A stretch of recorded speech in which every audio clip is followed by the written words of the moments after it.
you can have your tea and then leave. So use of artificial intelligence for literature review. As you all know, artificial intelligence is transforming the way researchers navigate, analyze and synthesize academic knowledge.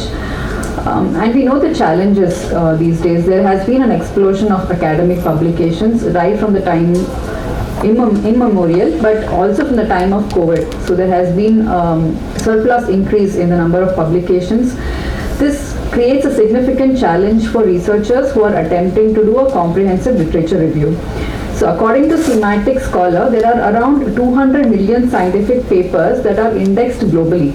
And if you go on doing traditional manual reviews, it is going to be increasingly time consuming and more error prone because we do get fatigued. We also struggle to keep pace with all the new publications that are coming in our fields, that is nephrology. And when you look at the volume of literature that is out there, the important data or important message which needs to be transmitted, that gets buried under the volume of the papers that is being produced continuously. So that becomes a problem that we lose out on the key information. Why does literature review matter? It forms the foundation of knowledge. It is the bedrock for evidence-based research or informing policy decisions or even driving innovations. It is also a high-risk territory. If there are any errors or omissions in systematic review, that will mislead your entire research field.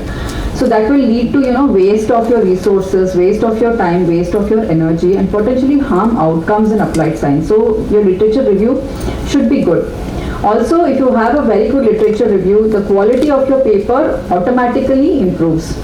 Comprehensive and accurate reviews ensure that research builds on solid ground, and it will also help you in identifying genuine gaps in knowledge. So this knowledge gap is the area where we want to venture into. So just raise your hands. I'm going to ask you questions. Just raise your hands if you think the answer is yes for you. Do you feel overwhelmed by how many texts you have to read for a literature review? How many of you feel overwhelmed? Okay, almost the entire class. Is it difficult for you to find the relevant paper? You search for papers, but then you see there are all ambiguous papers. You're not finding the exact paper that you're looking for. Okay, so what do you think is the magic number of texts that you need to have for your literature review? Any guesses? How many papers do you should have for a good literature review? Relevant papers. Any guesses?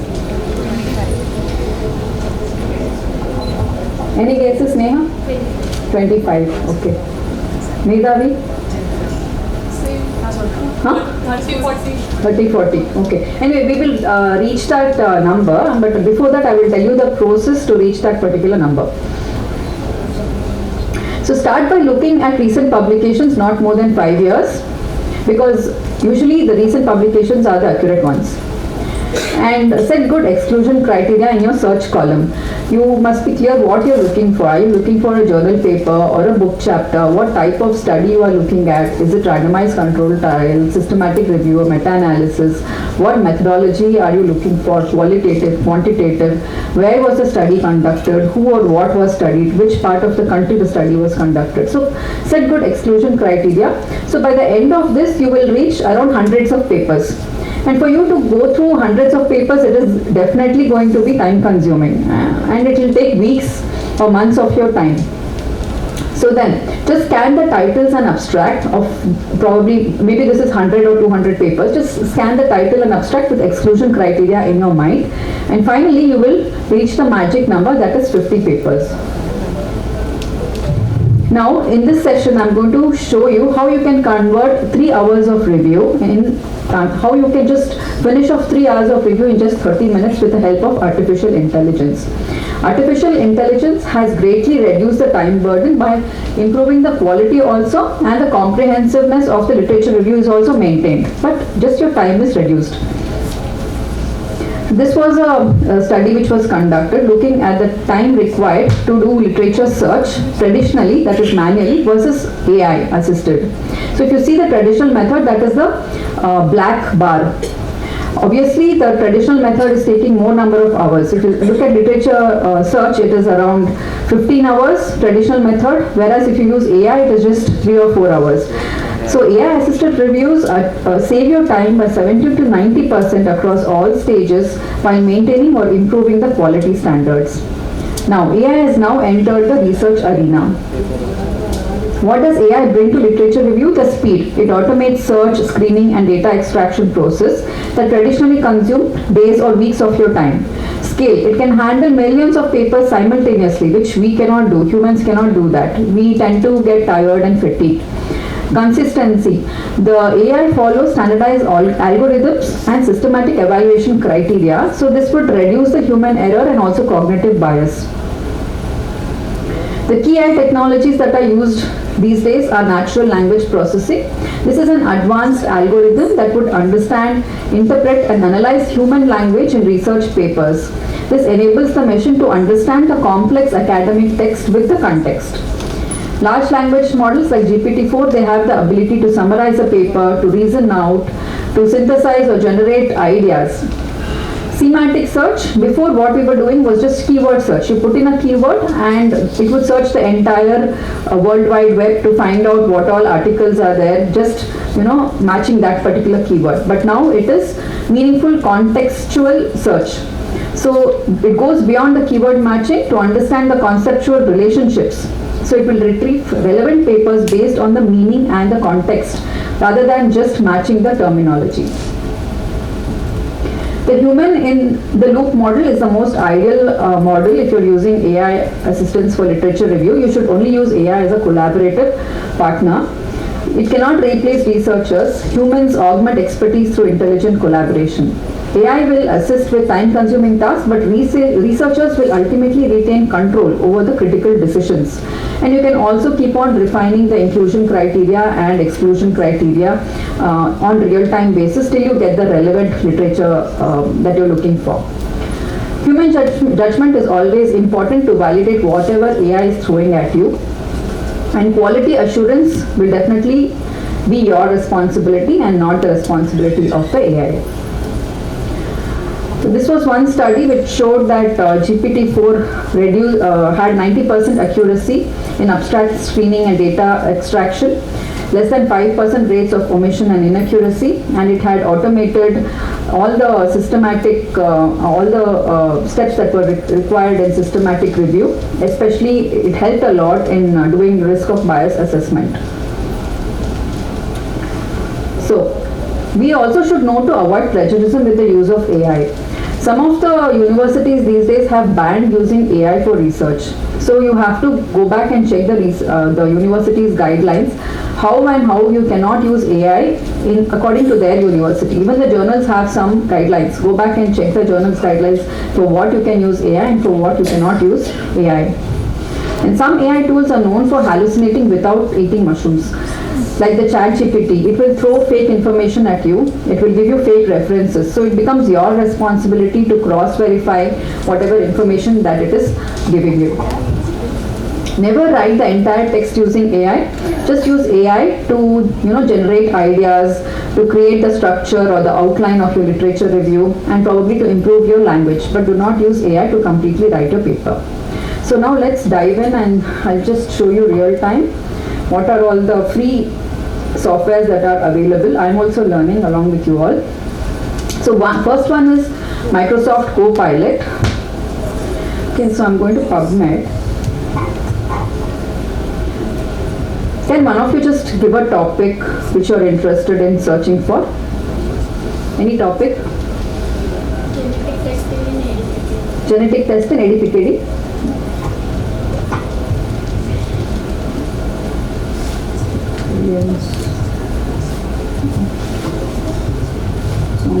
Dominant. Okay, I'm searching this. Okay, so now I'm going to open this article. And you already have your Microsoft. If you open Microsoft Edge, you get the Copilot automatically. So this Copilot will ask you, create a summary of this page. You can just click on this. And it is giving you the summary of the paper. You can just cut and copy this into your Word document. Okay. So you can open any article here and you can just ask, you can chat with the Copilot, and you can just cut and copy this in your Microsoft Word document or Google Doc. Another thing that you can do is, if you already have downloaded any PDFs, you can open it. You can right click on this and you can click on Ask Copilot. And you can ask anything about the paper. Summarize the paper for me. Summarize the paper. And it is giving you the summary of the paper. You don't have to go through the entire paper. Or you can also ask what methodology was used.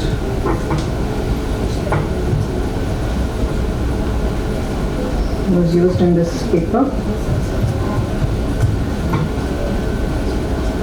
It was a retrospective cohort design from October.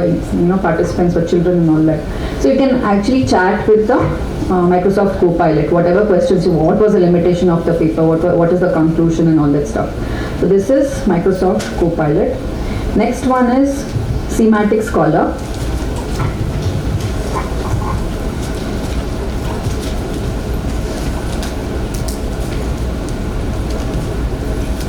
So here you can type in genetic variants of ADPKD and search for it. So you get 372 results for genetic variants of ADPKD, and you can filter it based on the field of study, the date range. Usually I look for the last 5 years paper. So if you click on this, you get last 5 years paper, and you can also use, if you want to open only PDF, you can click on this. It will just show the papers which has got PDF. You can also filter by the name of the author and whether it was journal paper or a conference paper. Also you can sort by relevance, the most cited, most influential papers and so on. And here you have this TLDR. TLDR is too long, didn't read. So you don't have to go and read the entire thing. It is an acronym for too long, didn't read, and it will automatically generate a summary. So you're getting the summary of the paper here. Okay. So you can just go to Semantic Scholar and open the article. Also you have the PDF here. You can save it, you can cite and all that stuff. You can open the article from here also.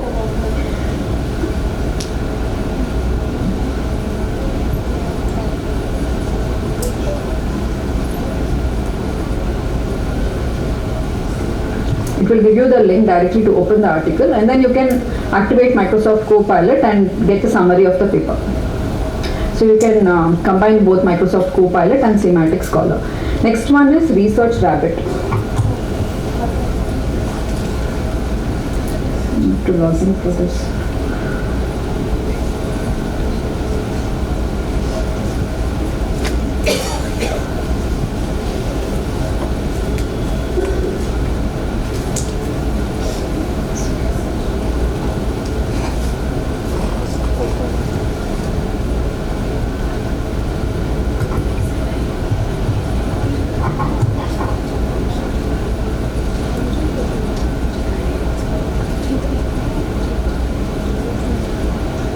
This Research Rabbit is supposed to be free, and it is supposed to remain free till it is going to be there. You can click on upgrade and see it is going to be free forever, the free version of it. So you can put the title, DOI or keywords here. Genetic variants of ADPKD. Search.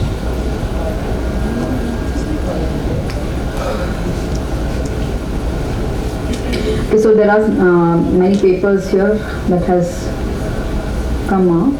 You can click on one paper and it will show similar papers. Okay, this is the paper, but you can click on similar and then it will give you this network. This is the main key of Research Rabbit. So here you get the articles that are more cited, more citations. The one on the top are more cited and one on the right are recently published.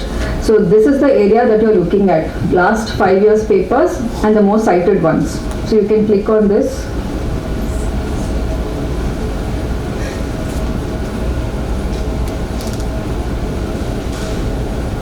You get the PDF of the paper if you click on this. You can add it and store also. You can create a collection. I've already created a collection for called PKD here. So this paper is added to PKD collection. You can click on create collection and go on adding whatever papers you want to add. Similarly. So these are all interconnected papers that have cited each other. Okay. So this network is a nice thing in ResearchRabbit. Next one is consensus.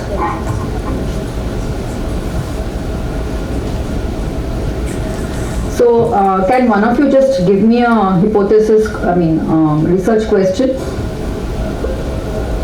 Anybody? Any research question? You can take it from the morning research questions. Any one research question? 4% citrate lock versus heparin lock. 4% citrate lock in dialysis patients versus heparin lock. Which one is better? I don't know. Let us try and see.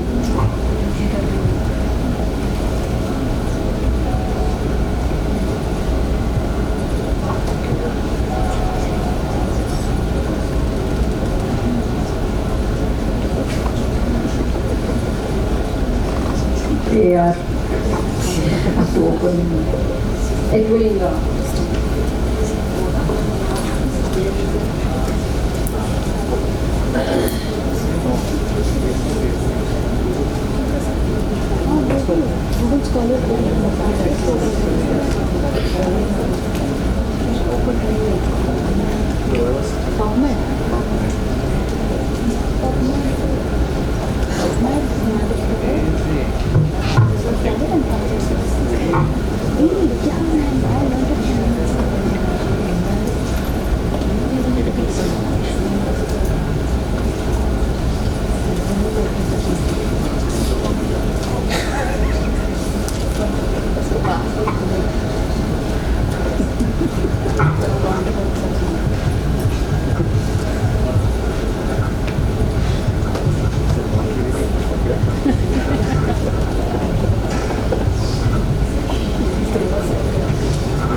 So you can ask a question and it will create a consensus for the results.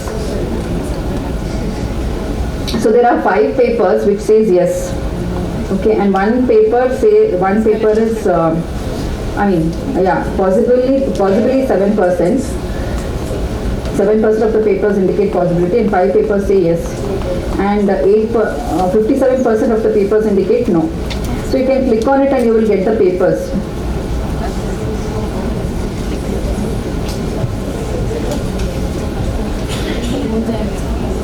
Multiple randomized control methods, so no significant difference between 4%. So majority are saying no, and there are references here also that is given. So you can click on this and it will give you the references. Okay, so this is about consensus. So if you have any question, you can just put it and it will give you the consensus. So clearly it is, there is no benefit. I mean, both are, one is not superior than the other, whatever. Okay. So this is about consensus. And it will give you the summary of the results also. If you go down and if you read, it is going to give you the entire summary and the conclusion. Okay. So that is consensus. And next one is Perplexity. Perplexity AI. This is known to give very good references. The references that is given by this is supposed to be accurate, unlike ChatGPT. So again we'll go to genetic variants in ADPKD.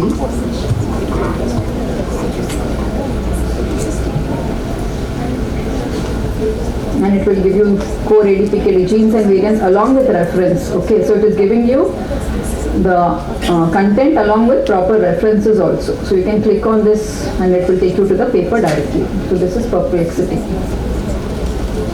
You can ask many questions, whatever questions you have you can ask. Okay, so the last one is SciSpace.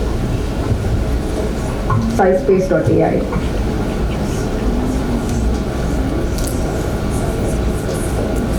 So this has one unique feature. I'll just show you.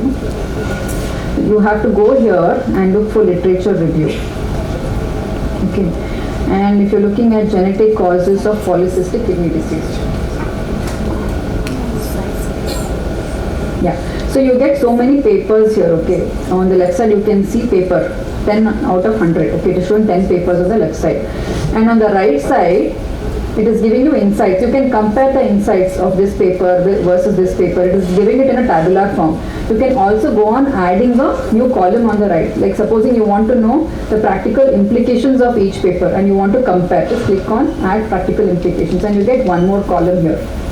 So it is comparing what was the practical implication of this paper versus this paper, okay, and the paper number 3, paper number 4. So you can go on adding the columns and it will compare the papers for you.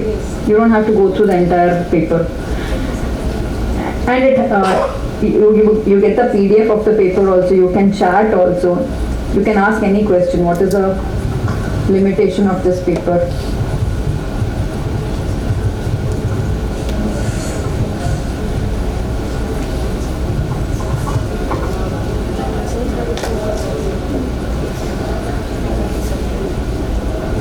Research methods, whatever. So it is giving all the. They have not mentioned any limitations in this paper. So something like that. Okay. So you can choose whichever paper you want. You can delete also, and then you can choose whatever papers you want, and you can add the columns under which you want the papers to be compared. So this comparison feature is something unique for SciSpace, and also you can use this AI writer to generate ideas. Start writing with AI and you can ask create an outline for literature review on genetic variants of autosomal dominant polycystic kidney disease.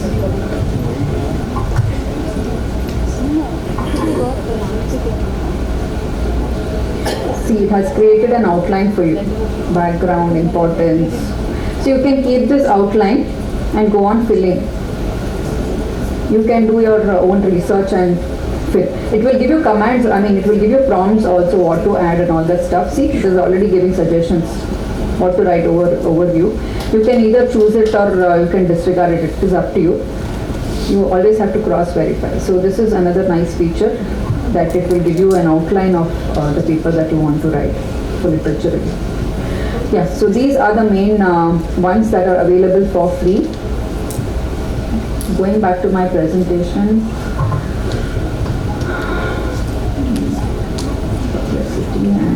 Yeah, so you have to keep these factors in mind. You have to use AI responsibly. Human oversight is a must. AI should augment but not replace human expertise. You should always verify the outputs, validate the conclusions given, and apply critical judgment to all AI generated content. And transparency is important. If you have used AI tools, mention it in your journal that you have used AI tools for so and so. You have used this tool for so and so. You have used this tool for so and so purpose.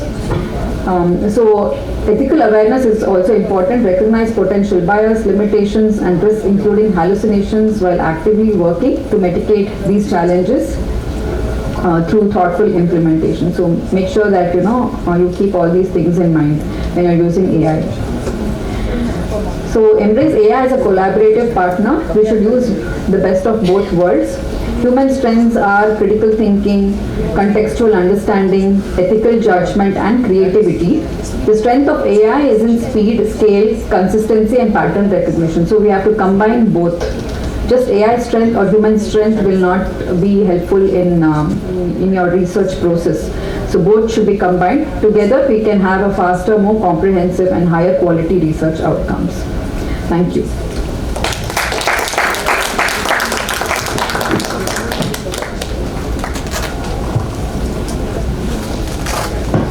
That was fascinating, Maitri.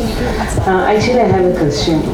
If at all we have to use any of these tools for any research purpose or for medical knowledge references, which one do you actually recommend and why is it so? I showed depending on your choice, like what you are. So say key notebook, LLM and so many actually have Notebook LLM. Yeah, notebook LLM is more for like making a podcast. If you want to make a podcast and you want to ask questions and all that stuff, you can also upload a PDF file to notebook LLM and chat. If you have any doubts, you can ask. Instead of reading the entire paper, you can like directly ask what was the methodology used in this paper. Do you think this drug trial, whatever you have uploaded the paper, do you think this drug is going to be effective in the future and things like that? If you don't have Actually, it is nowadays it is free with Airtel users. It is 1 year free. Perplexity. Perplexity is free this for Airtel users for 1 year on mobile. Any other questions?